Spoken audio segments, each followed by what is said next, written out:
everybody. Oh my gosh, I missed you. I posted a question. I don't know that anyone even saw it. I just saw some. Oh, yeah, a couple of you I think saw it. So the question today, which is kind of ties in with one of our topics today, is as a buyer or seller, is your mindset automatically that there needs to be a negotiation or a counter offer of some sort? So mull that through. If you don't have time to answer now, we can answer that when we get to that part of our coffee time topics. But I missed you guys, and I'm gonna be completely honest because I am. I needed a mental health day, I guess they call it. I was talking to Allie, and I said, it was a really, and when you see wishes, you'll know why, and you'll go, okay, Amy, it's cool. But you are so important to me. Every Monday's coffee time is so important to me. It is not, for me, it is not really an option. It is part of what I do. But more than that, it is in some ways my therapy with you guys, hanging out and seeing you and visiting and seeing your names pop up and just having conversations. And at the end of it, always being so grateful that for whatever reason you chose to log on or sign in or spend some time with me. But there was a couple of really, really big transactions that were closing last Monday that really needed my full attention and availability. And it was all happening in the morning, and they were super important. And they all are. It's just these were a little tricky. And at the very end, we were having an issue. I just needed to be there to navigate everything through. And so it wasn't really a mental health day. It wasn't really like a day off. You know, I remember, and I bet Daryl will remember this, back in the performing days, we would like once a summer, you know, you're doing, 500 shows throughout the course of the summer. And for our show specifically, we never went dark. Our show always had shows going. Some of the other shows, like the shows that Eric was in, they would have, have a day or two in the week that they were off consistently. And that the show went dark. There wasn't a show that day. But for our show, which was the main stage show, we always had shows. We had, a cast, and we had swings, not like swings, but swing performers who knew all the parts. I was a swing a couple of times. Daryl, I'm sure, was a swing, probably always, because he's so talented. And if you don't know what a swing performer is a performer that needs to know multiple people's parts. Dancers, singers, what track they are, meaning where's their blocking throughout the show. Anyway, it can be a lot. Well, we used to get like a mental health day, and I'll never forget. Myrtle Beach is really it's special to Eric and myself because, not only is it where we went on our honeymoon, but it's where the reason we went there on our honeymoon was because when his show got a mental health day, it coincided with my days off. I think it's been a long time, guys, but something like that. So he and I did a quick trip to Myrtle Beach. I don't know, it was like 2 days or something. Cause again, it was just the time off. It wasn't a lot of time off. But anyway, so mental health day. I don't know if they even still do those, but I know they did them, back then. And in the late 80s, I guess. Anyway, so I just felt like last Monday I needed a mental health day. Now, I wish I could have gone to Myrtle Beach or somewhere where I could have sat and relaxed, or just done something kind of nourishing or healing or spiritual or something. But alas, I had a really, really, really busy day of work. But I told Allie, I said, I just don't know that I can do it. Like, I don't have coffee time prepared. My focus has been on these other transactions that I've got. A lot was going on, and I hope you forgive me for not being here last Monday.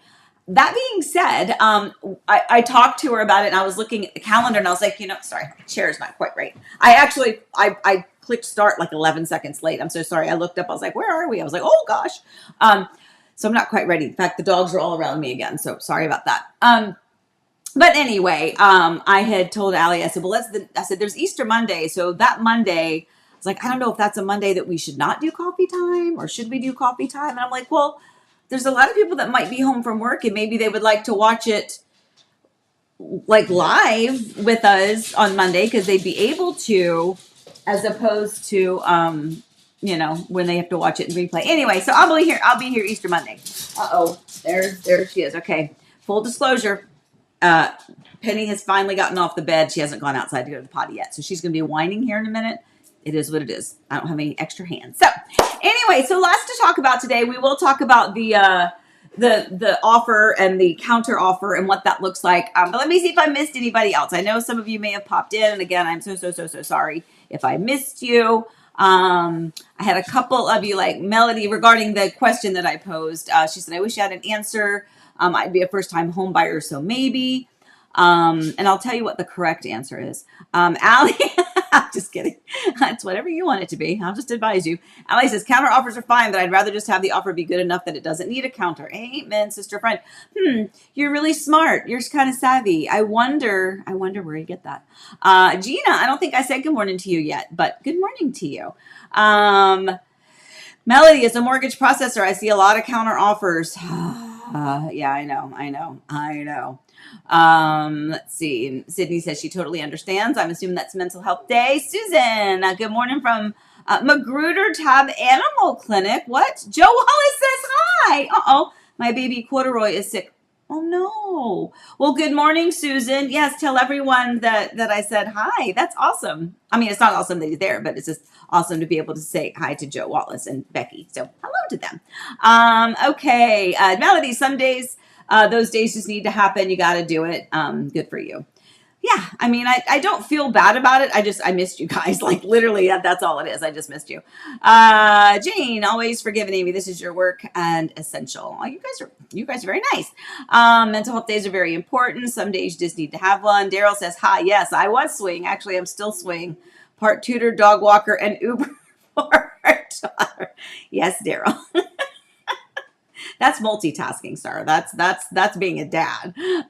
Too funny. And then Jim, I'm here. Well, you know, we're always wondering where Jim is. If he doesn't pop up, we worry. And good morning to John. Okay, so let's get ourselves going. So first of all, I have to tell you, sorry, that cough, right? What is it? By the way, I have water today because I got up super early because I had to check a few things before coffee time. So got up early and had my coffee. So now I'm on to water. But look, I have water. See, it's water. But look at my new mug. I bought that for myself. What do you do for yourself if you want to like just give yourself like a little happy moment? What do you do? Do you buy yourself a coffee mug? Do you go to the spa? I'm not a spa person. Literally, I'm not a spa person. I probably should be. There's nothing wrong with that. I'm just not that person. I don't know. Okay, so water, putting that away. I love that mug, by the way. It's really pretty. I like that. Okay, so true story. So the other day, it's kind of embarrassing, TMI, but I'll tell you. So I was asleep the other night. I was watching a show. When my eyes finally get tired, I'm like, okay, I'm going to put it onto something mindless and funny. So there's laughter in the background. And I dozed off. But I started itching my hip, like just right here at my hip, kind of like just a little bit below the waistband on my side hip. And it was itching. And I could feel something there. And I was like, well, what is that? But I'm sleeping. Like I'm half asleep. I'm like, I don't want to turn my head and look at it. I'm just scratching it because it's itching. And I felt something. I'm like, oh, it's like a scab. Maybe I cut myself. And now what's itchy is the scab. And what I feel is the scab. And I'm getting ready to itch the scab off. This is so gross. I'm so sorry. And I was like, what is it? I'm like, it's something there, but the scab's not coming off. So I hop up and I'm like looking, and you can't see. I can't see without my glasses. It's dark. My eyes are blurry anyway. So I get up, and I'm so mad that I had to get up because I just gotten to sleep. And, you know, that's hard for me, right? So I was comfortable in bed and I was asleep. And I get up in the bathroom. I put my glasses on. I get all the smudges off. I turn the light on and I look down and I can't see everything. I mean, it's just there on my hip, but still not the easiest thing. I look and I'm like, what is that? And I'm like, I don't have a mole there. Like, what is it? It's a tick. So I have a tick on my hip by myself and I lose it. I'm like, I don't have anybody to get the tick off of me. What if there's a tick on my back and I don't even know I have a tick? So full-fledged meltdown after my mental health day of like those things. I'm like, I can't see my back. I can't see like, what if there's a problem with me that I don't know? And I was freaking out about the tick. By the way, I can remove ticks from my dogs or from my children. From myself, totally different story. but Eric would always remove them. I've had ticks before, and he would always be the one to remove them. He would take care of me. And I was like, I don't know what to do. I totally forgot everything that I knew to do. And I was like, okay. So I found some Neo because I didn't have any like petroleum jelly. So I rubbed some Neosporin on it and sat there for a minute. It was a tiny tick too, but it was still trying to wiggle its way in. This is so gross. I am so sorry, but true story. And I sat there for a minute. Now I'm wide awake because my adrenaline's going, my heart's beating, like I'm a hot mess.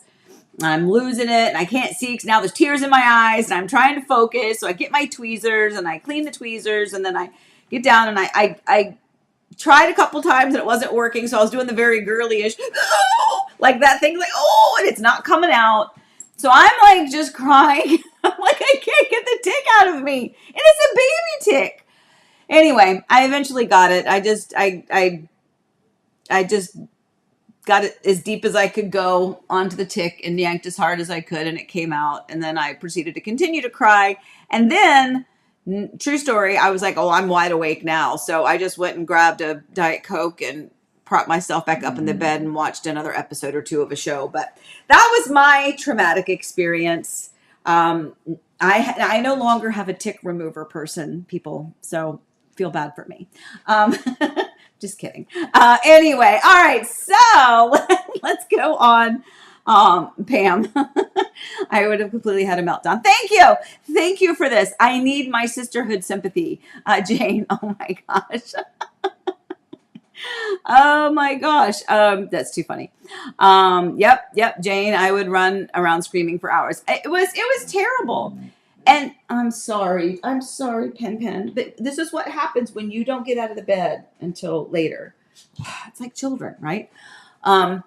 Anyway, so yes, it was not a fun moment. I don't even know what night that was, but it really was just like, if you can imagine when you have a scab and you know it itches when you have a scab because that's the sign that it's healing. And sometimes when you scratch something and there's a scab and then you peel the scab off or you get the scab because you scratched it, that's what I thought it was, but it wasn't coming off. And then I'm like, I don't have a cut or a scab there. Like, why? What happened? Anyway, so that was kind of gross. TMI. You should feel sorry for me. All right, let's go on with our brewing topics for today. We're in deep, guys. We are deep in the weeds. All right, here we go. Brewing.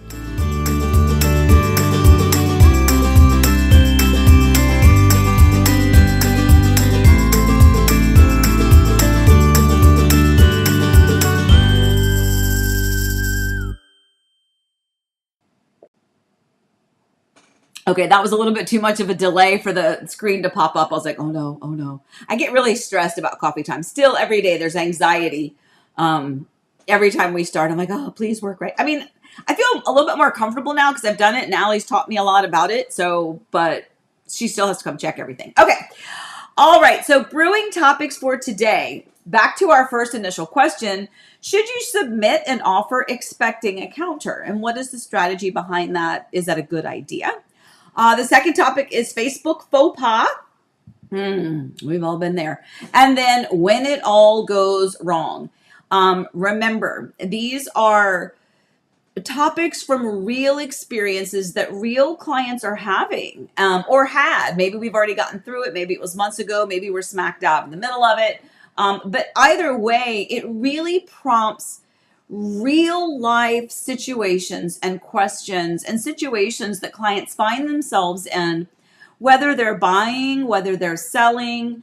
It's just important information to know. And that's the whole thing, right? As we learn from each other, we learn from these experiences and we gain knowledge. And, again, for those of you that are interested in the real estate topics part of it, well, these are definitely real estate topics. For those of you that just wonder, what crazy story Amy's going to have, this week. Well, this week it was the tick story. But so should you expect an offer or should you expect to have your offer countered? So, all right, water aside. All right, here we go. So the first topic, this is really important because I think it's important for everyone. I'm going to come back to that. I think it's important for everyone to, first of all, when you have your agent, when you have your realtor, hopefully they will set the expectation for you. I am not and have never really been a fan of the counter, like submit an offer expecting them to counter. Unless the market kind of dictates that, right? I go back all the time to Eric's favorite phrase, what are you trying to accomplish? And if you have found a home, if you found the home, if you found it and it's what you want, and if your agent does the comps on it and says, hey, it's priced way too high, okay, fine. If it's priced correctly, which sometimes, guys, they are. Sometimes they might even be a little bit high, but we'll talk about that here in a second. But if you're trying to accomplish getting your offer accepted and going under contract and securing that property for you and your family, then be strategic about your offer. And sometimes the strategy is to submit a good offer to begin with. Novel idea, I know, but it's really important. And I have true life stories that we're going to talk about with my clients. All right. So a couple of things to consider. If you submit an offer, and sometimes, by the way, I say this because despite my experience, okay, what I share with you and other agents out there, whatever your agent may say to you, if they say, let's submit a good offer, our clients don't always listen to us. They still might want to list higher than we suggest because they're expecting the counter, right? And there are some buyers that are like, don't listen to us. And they're like, well, we want to offer this. Sometimes you just need to listen to your agent and let them guide you, to be honest. And Katie and George, if you were watching, I told them I'm going to put this on a postcard. They are a part of our success story with Wishes coming up, which, by the way, true story, I think it was yesterday, the Facebook timeline, time hop, whatever, was Katie and George getting the keys to one of their houses. I've helped them with a couple of houses here in Florida. But when we were talking about, we had received an offer and we had talked about some things, and they're like, in Amy, we trust. Just what do you suggest we do? And while that's daunting, I so appreciate the fact that they were like, we trust you. What do you advise us to do? We're open to it. Tell us what you think we should do. Not that I have all the answers, guys, but I appreciated that so much because it really helped sorry, got to turn my phones off this morning. Anyway, so, but here's the thing. If you submit an offer and I don't know, maybe it's really low or maybe it's just a little bit low. Maybe you're just submitting it because you're expecting them to counter. You actually risk losing it altogether. So before you submit your offer, you need to think a couple steps forward. If they completely reject your offer, are you in a, oh crap moment? Because you weren't expecting them to reject it because you think you've got the power? Buyer's market or not, seller still, it's their property. They don't have to undersell the value of their property. It may take longer to sell, but it'll get there eventually, right? So are you willing to lose it? Are you willing to risk losing it? But that's one thing that you need to consider. It also means that sometimes when you come in ridiculously low, the listing agent, as well as the sellers, they kind of lose their confidence in you and they don't take you very seriously. You've shown them who you are. Whether it's a good and a fair counter is different than being ridiculously low. But either way, it still shows that you as the buyer are questioning the seller. And not only that, you're questioning the seller's agent. You're coming in going, well, I don't believe it's priced properly. I think it's only worth this. Okay, well, okay. But if it is priced correctly, then there could be trouble. The second part of it is you negotiated too early. And this is something that I literally just went through with some sweet first-time home buyers, lovely young couple. The home is priced, it's priced well. It's not priced like super low, but there are comps to support the appraisal. But it's an older home. And I know that there's probably going to be some items in the inspection report that we may need to ask for some assistance on from the seller. So do you think it is a better strategy to come in low and then also know that you're going to ask for inspection results or inspection concessions? Do you think you're going to get both? Probably not. Probably not.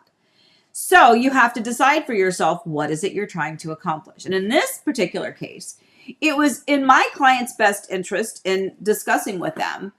They were pre-approved for the amount, fine, well above that, to come in at a full asking price.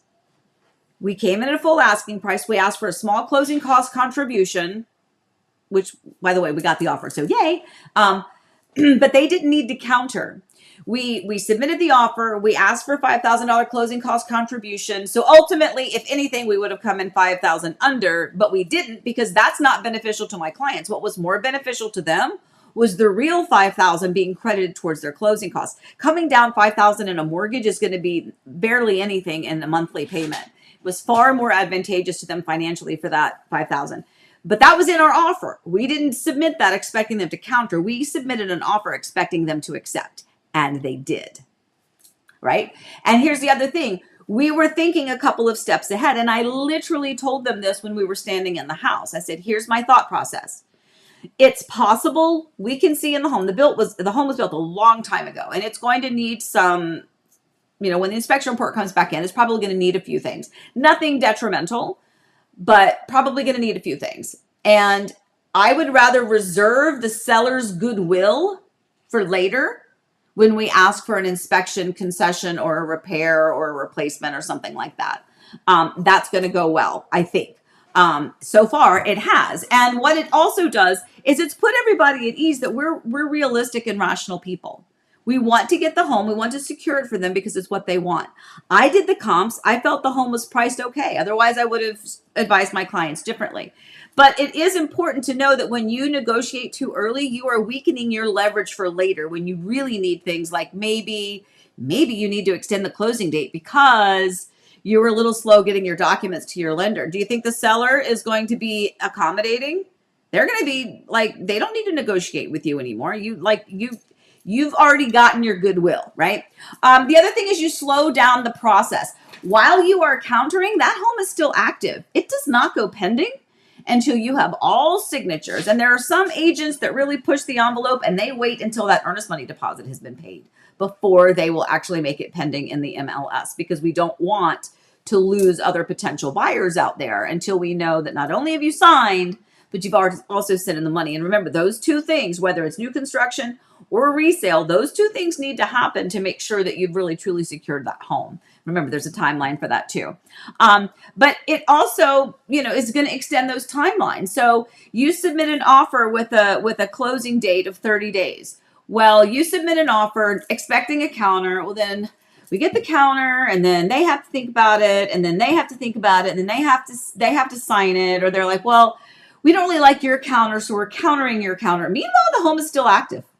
People are still seeing the homes. And guys, honest to all that's holy, this exact thing happened to one of my listings that we're going to talk about when we go to the listing section that is under contract, a home that's been sitting there for a long time. We've been dealing with the builder selling out in the community, so we've had a lot of competition from the builder, not a lot of activity. Somebody submitted a low offer, not a happy offer for our clients, but they ultimately are like, you know what, let's just do it. Let's just get rid of it. So you may think you have won. You're like, see, it worked, Amy. They submitted a low offer. No, it didn't, because the sellers are like, well, we're going to counter it for sure. I mean, that's just insulting. And we're going to get to that in a minute.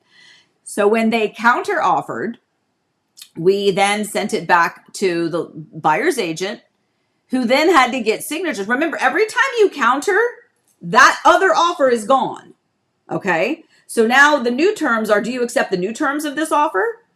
And while we're waiting for signatures for those buyers to say, okay, well, we accept your counter to our counter to our counter. Meanwhile, the home is still active. And guess what happens? I get a phone call from somebody who says, hey, showed your home. Do you have any offers? And I said, well, actually, we did just receive one, but there's no signatures yet. We're still in a negotiation. And we have signatures, but not final ratified signatures because we're still in the counter process. And he said, I've got cash buyers, and can we submit right now? I'm like, you can submit, get it to me fast, make it good, because we've got this other one, but there's definitely room for improvement. He submits an offer, a huge, wonderful offer, cash buyers closing in 2 weeks. Okay. Well, what happened? What happened there? What happened is exactly as we go further down in my little list here, what happened is that they submitted an offer that was too low. They expected us to counter. We did counter. What does that do? It delays the timeline. Everybody's still waiting. The house is still active. Not only, guys, in true, honest to God story, not only did we get the offer that we were countering and waiting on, him and Han waiting for somebody, and like we assumed they were going to sign it, but we didn't know that. And without signatures, they were just out there in the abyss, and it's still an open home, open for purchase. The cash offer comes in, my buyers sign it. No sooner do they sign it, I get a phone call from another agent who said, Amy, I just submitted an offer for your Pearl Beach property. And I was like, oh my goodness. 3 offers in one day. 3 offers in one day for a home that has been sitting there. So that leads us to one of these other topics, which is you may misread the market. But let's go back to the one before that. So you slow down the process. The home is still active. That has an open door. That means that people can still come in and be interested in the property, show the property, and submit an offer. Now, time is of the essence. Always, people, always time is of the essence. So that is one of the things that literally, truly happen. You also can offend the seller. When you come in way too low like that, you're insulting them. You can, and it's true. And I think every one of us, that's our human nature, because we don't just see that as a house with a roof. We see that as the shelter for our family. We see it as something that we invested our time, our energy, our money, and it holds love and laughter. It holds birthday parties and celebrations, and it holds mourning and tears and boo-boos and sickness and health. It holds everything. So when you come in, not to say, by the way, sellers can sometimes overvalue their home because of that. But when you come in ridiculously low, when the sellers and the realtor, the listing agent, have discussed that pricing, you're it can come across as insulting. And when you do that, you almost remove any sense of a seller's goodwill to really help things go smoothly from there on. It just leaves an icky taste in your mouth. And I honestly, every one of you, if you could sell your home to a lovely person, individual, couple, or family that was going to love your home and respect it, and you knew it was in good hands, would you rather sell it to them or somebody who didn't think it was worth very much to begin with and had, every little negative thing to say about it, acting as though I'm doing you a favor by buying your home? The emotional side of it, and it exists, guys, is that, of course, everybody wants a family that's going to take. I did. The house that we sold, Eric and my house, I accepted the offer from that family because I felt like they were meant to have that house. They were going to love that house. They were going to take care of it, and they were going to enjoy it, and they were going to respect it and appreciate it. And they do. All right, the next one, you may have misread the market. If the home is priced correctly, you've opened the door for better offers. Exactly what happened to the T. Exactly what happened to my listing. And the other things is you risk worse times in the counter. Sometimes you might think that you're being smart and savvy, and you're like, okay, your home is listed at $680. We want to come in at $620. And we want $20,000 in closing costs, and we want a 60-day closing. I don't know, throwing those terms out there. Well, the seller can say no, and they can actually come back and counter with worse terms. They can say no. Not only we're not giving you any closing cost contribution, but we're not going there. And ultimately, and if there's a contingency in there, there's all sorts of things that the seller can counter that is not to the buyer's advantage. So it's a two-way street, my friends. So make sure you understand that when you're doing it. And then the last one is that you risk worse terms. That's exactly what we're saying. Limiting the inspection period. Maybe you wanted 10-day inspection. Well, maybe they're like, we're going to give you 5. Whoa. Then that shortens that amount of time that you're protected as well as the buyer. Limits the concessions. Maybe you wanted that closing cost contribution, and now they're like, yeah, no, nope, not doing that. And then it also can remove the flexibility for closing. Like maybe you wanted to close in 60. Maybe they're like, we're not closing in 60 days. We're closing in 30 days. You know, it was a convenience to you to close in 60 days, but it's not to us. So 30-day closing. So you have to be smart about what you're doing, and don't always think that you as the buyer have the leverage. You know, the buyer and the seller market always is indicating which one of those sides of the transaction kind of has the power. But the reality is everyone is trying to achieve the same thing. It just doesn't have to be so complicated. You know, sellers need to sell or want to sell their home. Buyers want or need to buy a home. If you have the professional do their due diligence and advise you with where that home is priced, and if it is priced within the realm of reality, then you have that discussion about, well, by the way, just so you know, it is possible to submit an offer that gets accepted the way it was written. I know. It's crazy, right? That can happen. And that does happen. And if you want to secure a property, that's usually the best way to go about it, is to make sure that you are submitting something that is fair and reasonable. And by the way, you're only helping yourself. You undervalue the home that you just bought. What are you doing to your own value of your property? That now becomes a comp in your own neighborhood. So it's not always a win if you get that counter. So off my soapbox now. So let's see. Jay says, in our area, Metro Boston, you can rely on counter offers most of the time. It's still full price or better market here. Yep. And Vicky, well, good morning to you, Vicky. I know that's not a part of our thingy, but and Dave Howell, good morning. Good morning. Love it. You guys are all popping in. But yeah, Melody, I've learned since watching you, if the agent coaches the seller successfully, then a counter shouldn't be expected. That's true. I mean, again, I think it's part of human nature. But I don't know. You're always working in the best interest of your client, right? And it's funny. I was just talking to an agent last night. What was it about? I don't know, something real estate related, but not like we're not in a transaction together. She just called to ask about something. And we were just talking about, just about realtors in general, and that it's sometimes hard to find one that you feel like knows what they're saying and has experience at what they're doing and can guide you to best represent you, right? It's not my job to tell you what to do. Like literally last night, I had to call my clients. I said, would you like me to schedule the inspection for you? Or would you like me to give you the names of inspectors and you can do that yourself? What is most helpful to you? And they're like, Amy, we don't know anybody. Just if you can schedule that would be great. So I said, perfect. So I got up on the website and I was scheduling it. And then I called them and I said, okay, let's go over these add-ons together because I don't want to spend your money. Like, do you want a radon test? Do you want the mold test? Do you want, we have to have some of them. So we had to add those in. Do you want a sewer scope? So, I can't speak for you, but I can definitely advise you and tell you, well, in most cases in this area, that test is not really necessary, but it's always your option to have it done. So you make that decision for you. But I definitely would advise you to do this for these reasons. And it kind of goes back to those clients who, it was very sweet. Like, in Amy, we trust. Okay, I don't have answers to everything. I am not perfect. It doesn't always work out well, guys. But the point is, they had enough trust to let me guide them to get them successfully where they are, which is under contract. Yay for them. Anyway, so, all right, so let's move on to our second topic, which is Facebook faux pas. Dear Lordy. Okay.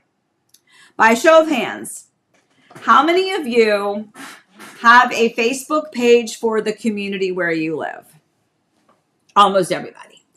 I think it is a great source of communication to maybe share some experiences. Hey, we just had this guy do this great addition to our home, or they just did a great patio or screened enclosure, or they did some great landscaping or whatever. We did a big fireplace wall treatment. They did great work. That's a great thing for those pages. Far too often it becomes a place for people to become snarky.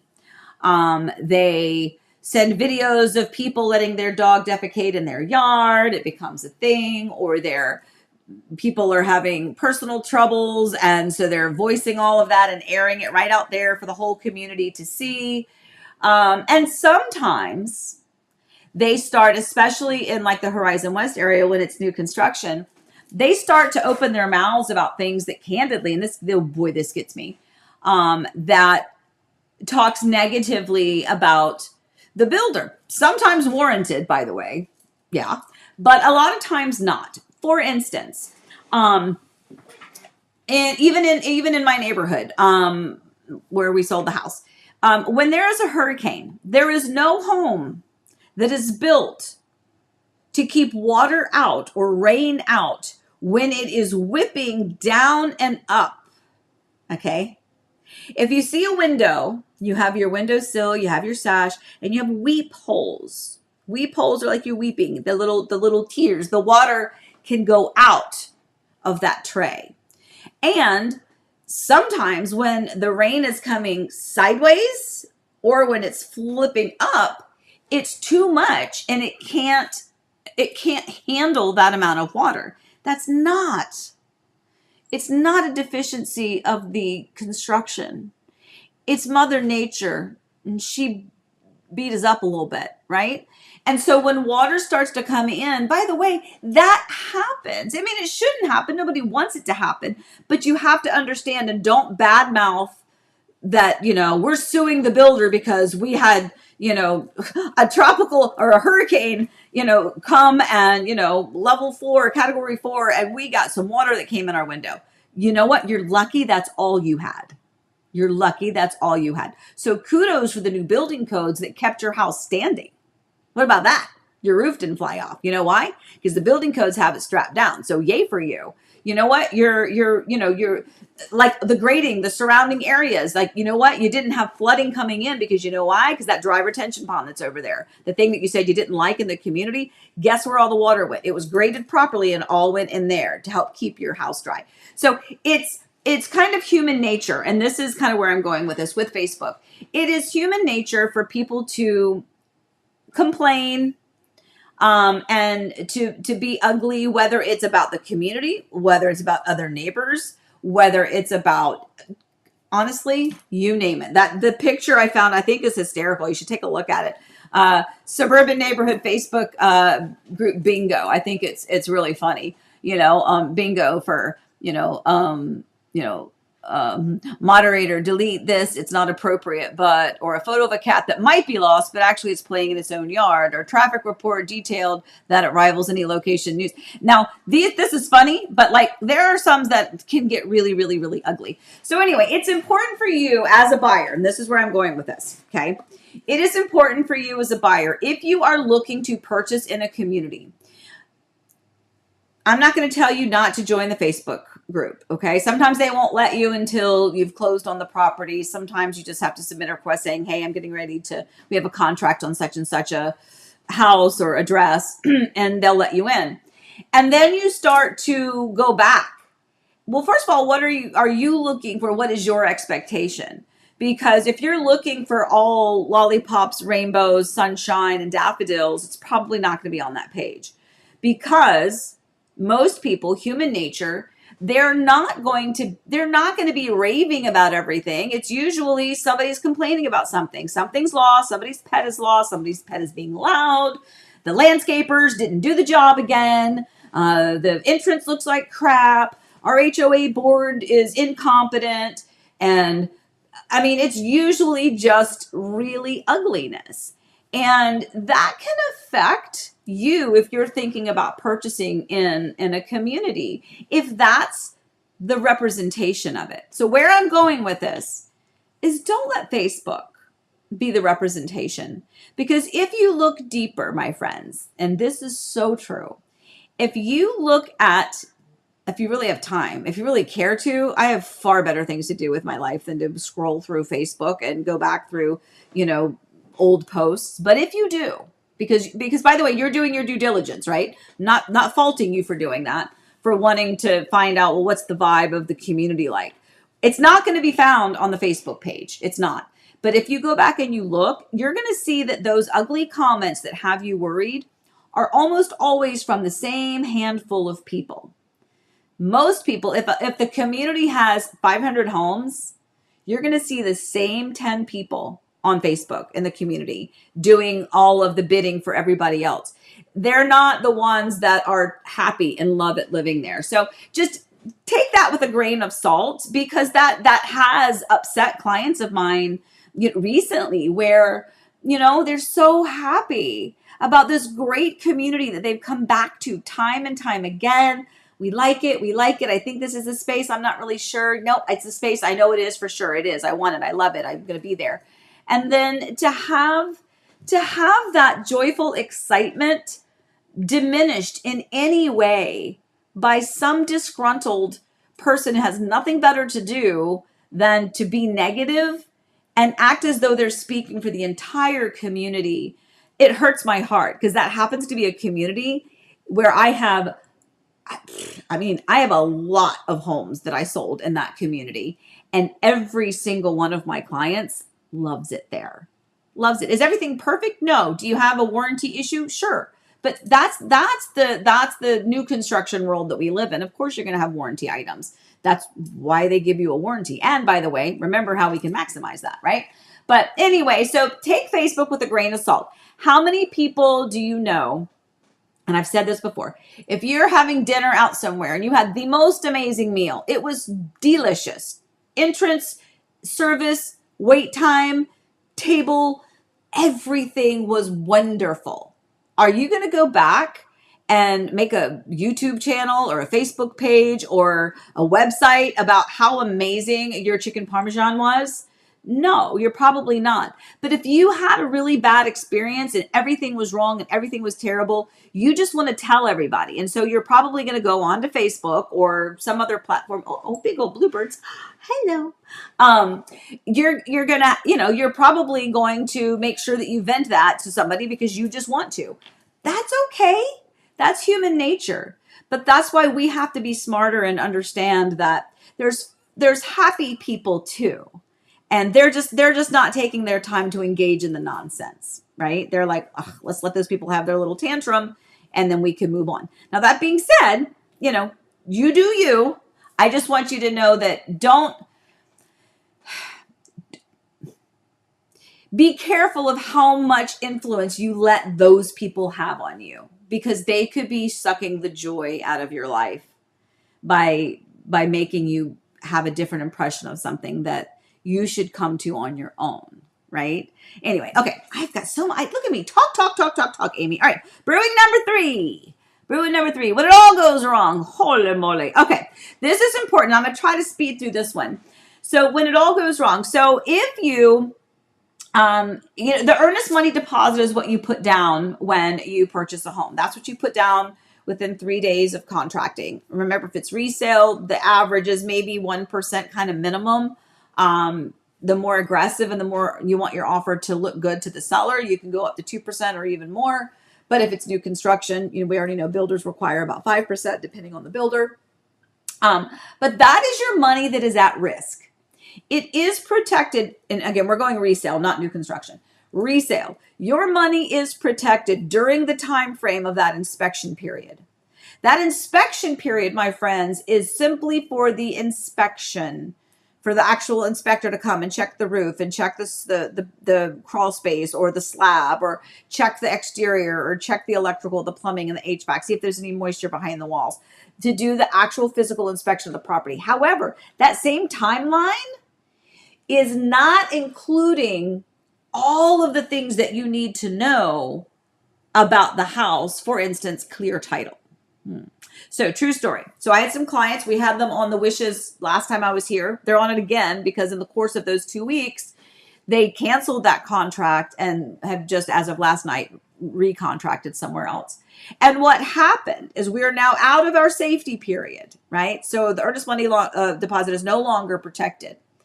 But during the title search, it was discovered that there was a substantial lien placed on the property from medical expenses or medical bills. And without a clear title, you cannot sell the property. Now, in most cases, guys, that if a lien comes up, it could be from having had work done on the property. Maybe you had a roofing job done and you forgot to make the last payment or whatever, and so they put a lien on your property. Contractors haven't gotten paid. Maybe the HOA, they have the right to do that if you haven't been paying your HOA dues or if you have extended violations that you've not addressed. So sometimes those pop up. That's why they do the title search. And almost always those liens are paid off at closing. So the first thing is, don't freak out that there's a lien. Just the point is, okay, we caught it. Title sees that it's not a clear title. We have to remove that. We don't. They have to remove that so that you can buy the property. Problem is when it's a substantial amount, as this one was, and it was going to be disputed by the seller, that affects the buyer adversely. And the buyer's like, I'm not dealing with this. Like, does he have the money to pay off that? Or is there enough proceeds from the sale of the home that can get paid off? But if he's saying he's going to dispute it, that's going to take too long to get us to closing. And I don't want this to be disputed after closing, even if there's some way we can wriggle a clear to close and a clear title. We're just not doing it. We're just not doing it. So it all went wrong. And they wanted to get out. We tried to get out. We tried to get their earnest money deposit back. We looked into all sorts of like the way the contract is worded, which I know the way it's worded. And unfortunately, we were told that the lender would give them a clear to close and the title would give them a clear title. But then upon further review, we're like, no, actually, that's not going to work. The lender's not going to approve it. It was a hot mess. But the point is, they lost their earnest money deposit. They lost it. They should have gotten it back, but the seller made it so difficult and just completely, I don't know how to say it. Just they were not willing to communicate. And by the way, there was some shady stuff going on because we were never really notified of this. This kind of came about because people in the back rooms were talking and then it leaked out and we found out. I don't know if they were ever going to tell us that there was this lien. Point is, they're happy now. So the end of the story is a wonderful, beautiful thing, right? Sometimes, unanswered prayers, right? So the home they liked, they wanted it, but it didn't work out. But they did lose their earnest money deposit. They did.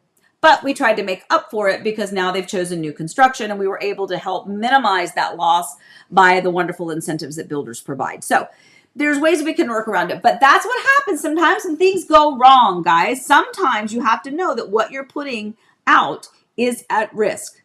You should be able to get it back in most cases. Most people are decent unless you just change your mind and walk away. But it's always at risk, so just know that. All right, let's move on. Let me see. Okay. Ooh, I got to take some more water. Talking about the Facebook.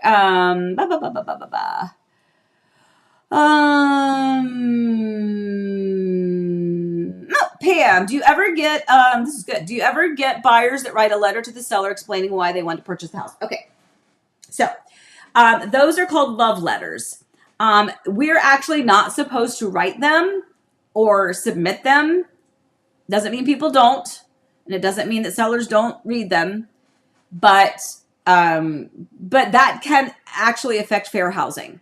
Because if you've got multiple offers and if you're looking at this family and let's just say they give you more information about their family, and I mean, you could go into things like if they put a picture of their family and you don't like the way their family looks, that could violate fair housing. So the reality is you're not supposed to do that. Do people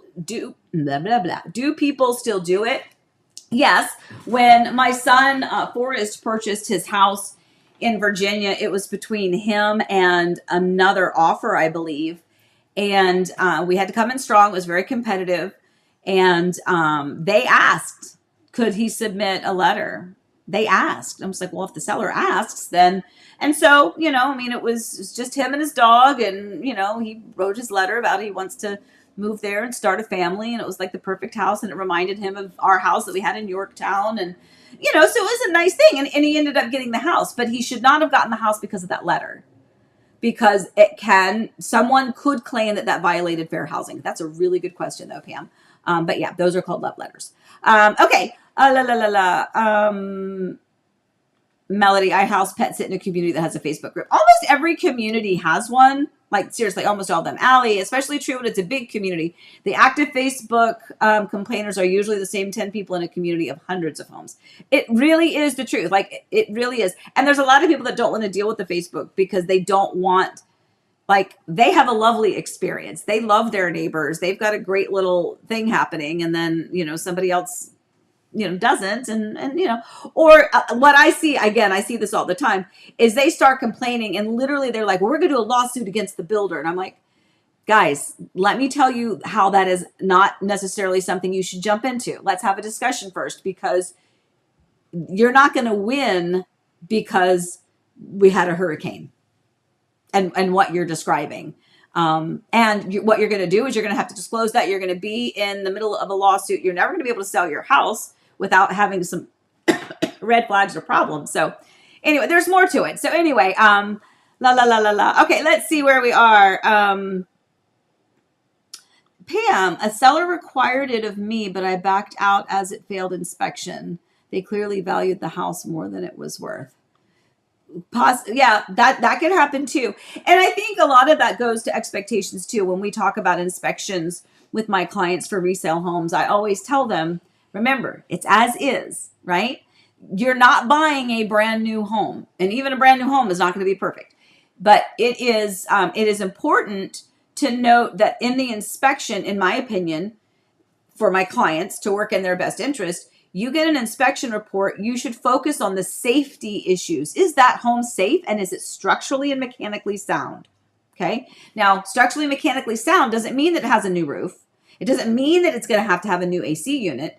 But if the AC unit is working, or if they know that it's only got a little bit of time left and they've priced the home accordingly, then that part of the inspection report, we may ask or we may not ask for something in return on that. But anyway, yes, the inspection reports I think are important. And I also think it's good to go into them with the right expectation of what is and is not acceptable to ask for.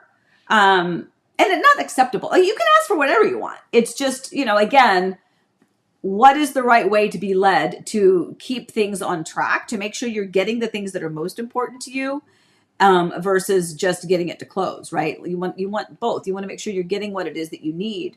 Anyway, all right, so let's move on. I got some other stuff for you. Let's go to wishes.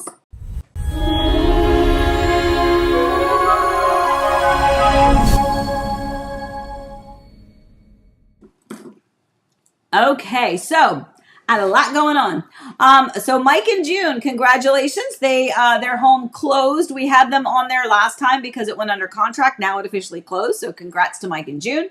Jeff and Karen times two, because Jeff and Karen bought Mike and June's house, and that all of them my clients. But also we have Jeff and Karen's home is now on the market in Windermere, which we're going to spotlight that listing here shortly. Jared and Lydia, super big congratulations to them. We submitted an offer and it was finally accepted. A little bit of no counter offer. There was just some technicalities on that one that delayed signatures a bit. But unfortunately that had to do with the trust and an elderly person. So it just took a little extra time. Malia, congratulations. We secured their rental, and Rhodesia, who is my client, who we got her place rented. Katie and George, big congratulations. Got their home under contract. A beautiful home over in Waterloo with a pool on the pond. I knew that one would go, and we priced it really well. Did a good job. Katie and George. And then Bob and Melinda. They're so excited. They're in France right now, but they are super excited about their home going under contract. And theirs was the one that we referenced about. They submitted an offer low, expecting a counter. So we countered. We delayed getting signatures on the buyer's end. Meanwhile, somebody else came in and scooped it up. So it actually worked out really well for them. And then Nikki and Dan, big congratulations to them again for getting through a rough spot and now contracting on a beautiful new construction home that I'm sure is going to make them super happy as well. So speaking of that, let's go to listings real fast.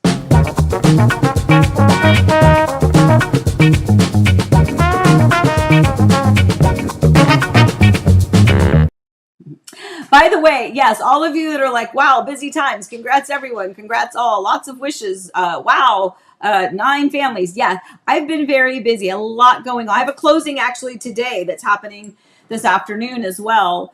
That's why they were on there as well. Did I put them on there? Oh, I hope I did.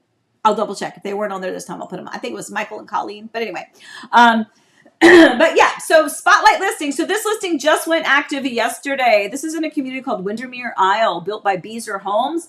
It is, guys, right around, if you know the area, if you know Horizon West, if you know that area in general, it's off of FAUX and Reams Road. It is right beside Legato, which is a Mattamy Homes community. Again, these are sold out communities. Like, they're not new construction anymore, but they were like when we first started all this stuff. But they have a beautiful home. They used it as their primarily just as their own private vacation home. So it's only been used as a vacation home. It is not short-term rental. You can't rent it out. Well, I mean, unless you do a year lease, but beautiful home, barely lived in, beautiful pool. Really, really gorgeous home. Just went on the market. 4 bedrooms, 3 baths, 3,038 square feet, listed at $839. And it does have a big, beautiful pool and some privacy back behind it.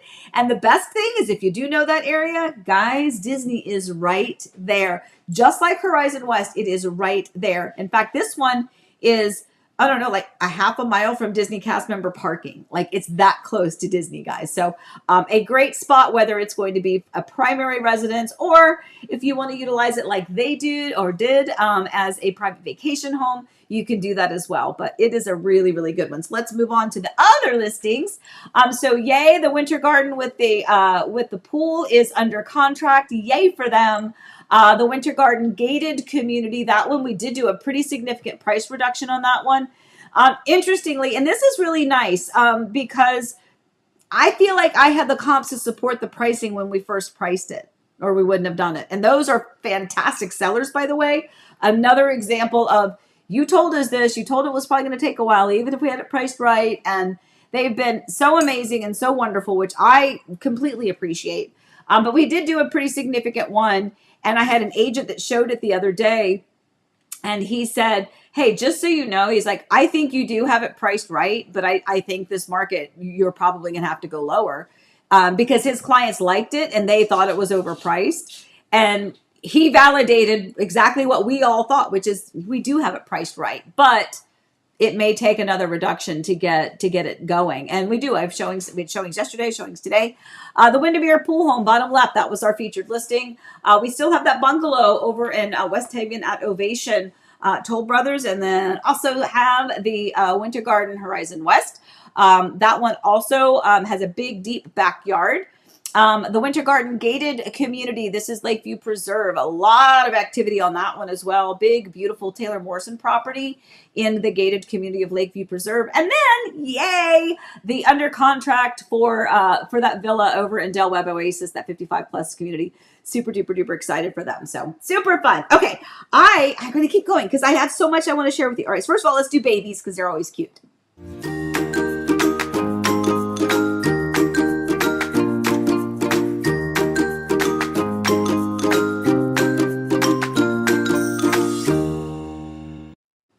Okay, so I'm going to sneeze in a minute. Oh, no. So just a couple of quick pictures. Elsie and Elizabeth had a quick visit to go see Uncle Fofo over in St. Augustine now, where he lives. And they went to go see Disney on Ice. So they had a fun time. So there is Forrest holding his sweet niece, Elsie Mae, and they had a really good time at Disney on Ice there. And I don't know if it was in Jacksonville or St. Augustine, but wherever they were, it was over there. And then there's little Easton out there playing with a bubble lawnmower. Absolutely so stinking cute. These kids are just adorable, and they're growing way too fast. Both of them getting ready to come up on their 2nd birthday. Can you believe that? Seriously, can you believe it? You were with us during all of this, like all of it. And the deliveries. Elizabeth was talking about the time where I was in the hospital with Elizabeth, I think it was, and Eric did coffee time, and I checked in or I timed. I don't know but anyway, you've been with us for a long time, so I can't believe those babies are always 2 years old. All right, a couple of things because this is good. I'm gonna do market. Okay, so real quick. This ties into our word, which we're going to do next. So Central Florida, we have about 4 months of inventory. Central Virginia, about 1.1 months of inventory. And what that means is this. So we're going to go to words so I can explain it. Oh, now come on, Amy, tell me what's the word. I love hearing Eric. Okay, so saturation rate. So what that means, okay, the 1.1, just use the Central Virginia, Richmond as an example. 1.1, guys, that is low. That is not a lot of houses that are on the market. There's not enough for the buyer. So what this means is if no other homes went on the market, we already have homes listed. If those listings were here, no other ones came on the market, it would take just a little over a month for all those homes to get sold. That's awesome. Now you start to get to, to Central Florida where it's about 4 months. And by the way, some actually said it was between, up to 6.3, to be honest, was the highest number, but I don't want people to get scared. So we kept it at where the lower number was. Depending on what source you're looking at. But, 4 months, 5 months, that's the time frame. Saturation there, same thing. If no other homes went on the market, it would take 4 to 5 months for all of those homes to eventually get sold. That's a long time. So when people say, oh, how long do you think it'll take for my house to sell? Well, I don't know. Because in Central Virginia, there's not a lot of opportunities. So if you want a house, you need to find it. And by the way, don't submit an offer expecting a counter. You need to be aggressive with your offer so you can secure it. Florida, it's going to take a little bit longer. So should you submit an offer with a counter? Still probably not, because that whole 3 offers in a day that booted somebody out who had submitted an offer expecting a counter, that was in Horizon West, right? So but that's kind of what the saturation rate means. If no other homes came on the market, it would take that long for the homes to sell. And again, that's just a way to think about it, not exact. Okay, all right, I'm so excited. What else do I want to show you? I know what I want.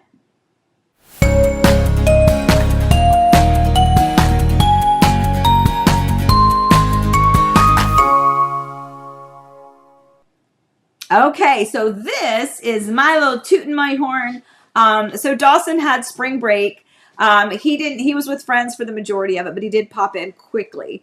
And when he dropped in quickly, he had been driving all day, like since 4 a.m. He didn't get home. It was super late. And he had just asked, the only thing he asked is, could I make lasagna? And I said, sure. And he wasn't feeling good either. He gets this, when he gets like a sore throat, like his glands really swell up and he's just absolutely miserable. And so he really wasn't feeling well. He was completely exhausted. He hadn't slept. It was spring break. I'm sure he had not slept. But he came home for one night. He didn't get home till about 10, but he literally came in and I had his lasagna ready and waiting for him. I had a piece. It was on the plate. Everything was prepped and ready for him. And he literally, the exhaustion and the emotion, he started crying. Because it just tasted so good and he just needed that home cooked meal. That was the first time I think any of my kids have ever cried in a positive way. Clarify, in a positive way over my cooking, so to speak. And on top of that, part of the other reason there was so much emotion there is that he is on the executive board of his fraternity there at JMU. And his biggest event that he was solely responsible for was a big alumni event that just happened over this past weekend. It went off without a hitch. He is so proud of himself. And there's a picture of them at the dinner. And he's just really proud of himself because he was in charge of that. That was his thing. And he did a fantastic job. So yay for you, Dawson. I'm super proud of you, baby. But yeah, I am. I'm really proud of him. It's a lot to put together events like that. And when you don't really have the experience with it, you never know what can go wrong. But he said everything. He's like, the food, just the right amount of food, the alcohol, just the right amount of alcohol, the tables, the chairs, like everything was just right. And so I know he's super happy about that. So anyway, happy for him. All right, the last thing, and then we'll probably get out for the day, but let's do watching because this is good.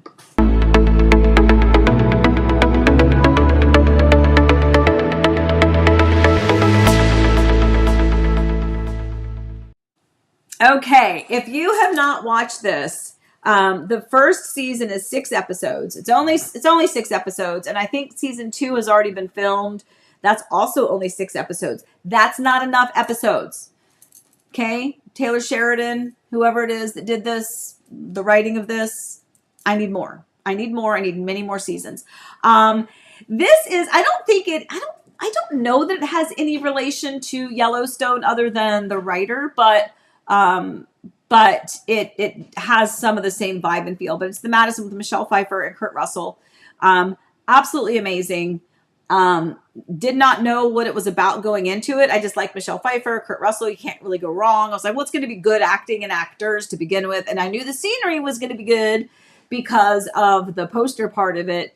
And remember, I love to watch movies that have great scenery, places that I'll probably never get to go and see in person. So I love that. And wow, was I mean, it kind of hit me in the face. The whole premise of this series was, it kind of, hit home a little bit, but wow, this is really good. So if you have something you need to watch, I suggest the Madison. It's a really good one.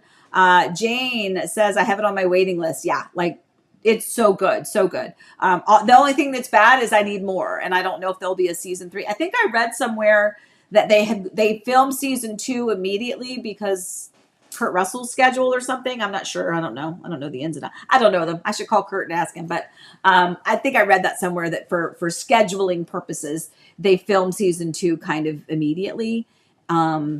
And I don't know if there'll be a season 3, but I hope so. Anyway.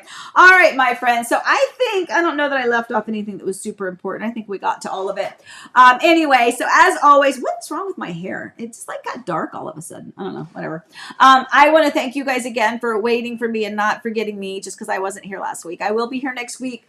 Lots of really good topics. We've got a lot of work going on behind the scenes of some fun and interesting coffee times.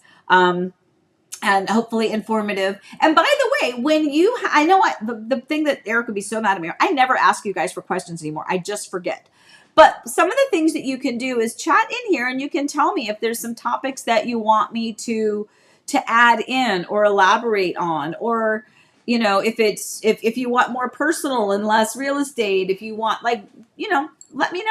It's our chat time. It's our coffee time. So with that, my friends, I will tell you always that if you need me, give me a call. I am always here to help. If you're in the Florida market, it's 407-848-8042. Virginia is 757-329-0055. Both phones right here. Boom, boom, boom. Always have them. If you need me, you just let me know. And with that, as a reminder, please stay safe, stay well. Remember, I love you, and boy, do I appreciate you. And I missed you guys. So I will see you next week because I'm already excited about next week's coffee time. So go have a great week. Be loving, be kind, be generous. Do a little random act of kindness.